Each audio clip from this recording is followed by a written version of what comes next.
Welcome to the WION podcast. Great to be here. Today we're taking a close look at something that, well, probably affects kids every single day, maybe even you. We're talking about advertising, right? Specifically for less nutritious foods. Exactly. We're diving into how just a few minutes, literally minutes, of seeing these kinds of ads can actually influence how much young people eat. Yeah, the research we've looked at shows a pretty surprising link between just seeing these ads and the number of calories kids consume. So our mission, really, is to unpack what this means for eating habits. Definitely. Okay, so let's dig in. There was research looking at kids aged between 7 and 15. Right.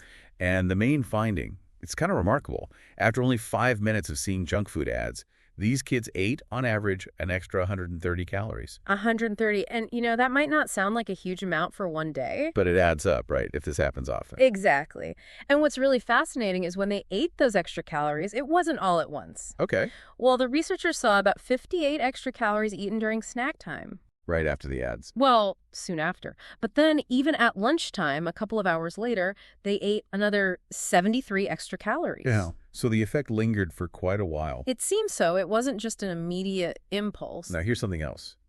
They also looked at ads for non-food items. Uh-huh. And even those ads led to kids eating more calories. Did it less, maybe?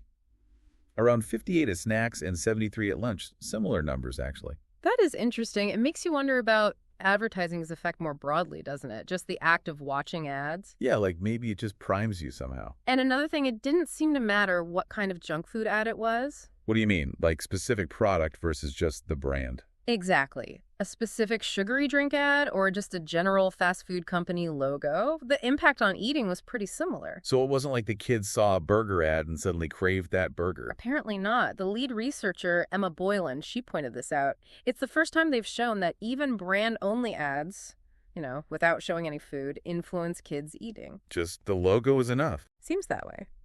And she stressed that the food the kids were actually given for snacks and lunch. Totally different stuff. Unbranded. So the ads just acted as a general nudge, a cue to eat more of whatever was around. That's the idea, like a subtle print that sticks. Which naturally brings up questions about, rules and regulations, like the upcoming UK ban on junk food ads before 9 p.m. and online. Right. And some experts, like Catherine Jenner from the Obesity Health Alliance, they see a potential, a loophole. Even with the ban. Yeah. She argues that while the ban is important, brands could still advertise on billboards, bus stops, places not covered by the time-based or online rules. Because even the brand-only advertising works, as the research suggests. Exactly. So the concern is, if you really want to tackle the influence on kids eating, maybe those areas need looking at too. Especially thinking about kids who might be more vulnerable, perhaps those already dealing with overweight or obesity. Precisely. It just shows how complex regulating this stuff really is. It really is eye-opening how just, 5 minutes of ads can have such a real measurable effect on eating. It definitely makes you think about the constant stream of media we're all exposed to. For sure. Something for all of us to consider about what we and our kids are seeing every day. Stay tuned to the WION podcast for more such intriguing stories to come.